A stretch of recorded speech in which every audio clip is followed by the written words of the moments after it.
My name is Pam Thomayer, and I am a lead recruiter with Trustaff. I have been here for 13 years. Changing people's lives in so many different ways. I love it when a traveler comes to me, first-time traveler, and they want to see the country. It could be someone who's young, a couple years of experience, no kids, just wants to see the world while they can. And then I also have, even just the empty nesters. I've raised my kids, they're in college, I'm ready to go. And then also, scenarios with like a single mom, for example, and especially during COVID, the rates were astronomical. And just hearing the excitement, with the amount of money that they can make was, just so heartwarming. And I don't think that you can get that with a lot of industries like we see here. Building a relationship with a traveler can be different with every scenario. Some people are, hard to warm up to, and it takes sometimes years, of working with them and building that trust, them knowing that I'm gonna have their back, with every assignment and every issue that comes up. Other times, the first conversation, I know that that nurse is gonna work with me for years. It just clicks.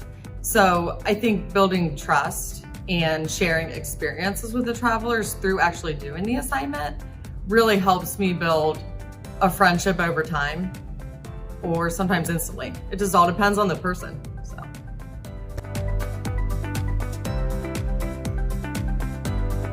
Being prepared ahead of time is good. I would definitely, base your housing decisions on something that, you can easily book, get there ahead of time, drive by the hospital the night before.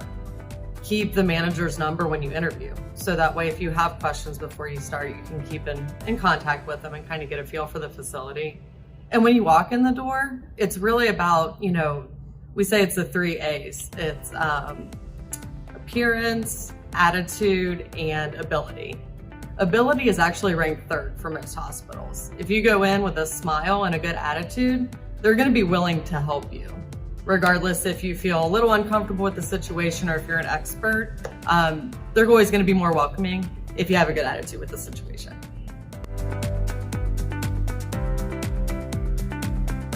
Don't rush it. I would get at least 2 years of experience in the specialty that you see yourself traveling in. So if it's gonna be medical, surgical, get at least 2 years of that, maybe even 3. Don't jump into it too early, because a hospital is gonna expect you to hit the ground running the minute you walk in the door. So you may get a week of orientation, you may get a day.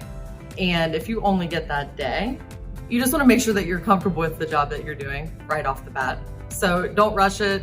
I think 1 year or less is risky. So be comfortable with yourself, get at least 2 years. I have worked with some travelers for over 10 years, and I've probably spoken to them twice. It's all text message, email. They don't want the phone calls. I'm gonna call them anyway and leave them a voicemail just so they know I'm here, but at the same time, I don't expect a call back, and that's fine.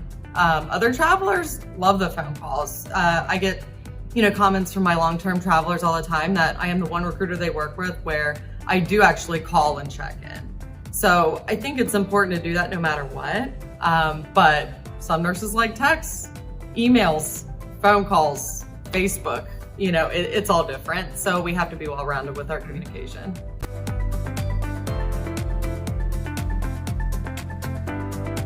So we have the ACT program, which is, Advocacy, Career, and Tools. And Genevis Health, our parent company, implemented the ACT program post-COVID to focus on mental health and clinician support and burnout because of COVID and everything that everyone went through. So there's, different tools on there focusing on, with nursing, allied professionals, physicians, where you can, like I said, focus on the career, clinician burnout, the mental health awareness, also some learning tools and ways to promote your career or grow in different circumstances. So it's a great resource to check out on our website.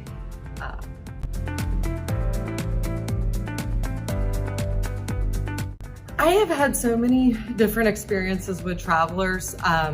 Personally, I believe it was actually meeting them at TravCon post-COVID. Nurses were tired. They still are. They're overworked and, just thrown to the wolves during COVID. So TravCon is the opportunity for them to all get together. They have courses that they can take to learn. Companies are going to take them out and, just really show them a good time. And it was just so rewarding to see them feel appreciated and just let loose for a minute, have a long weekend in Las Vegas, hang out with the travel companies, and for once, they get waited on rather than the other way around. So, and meeting them in person, I never get to do that. So that was really cool.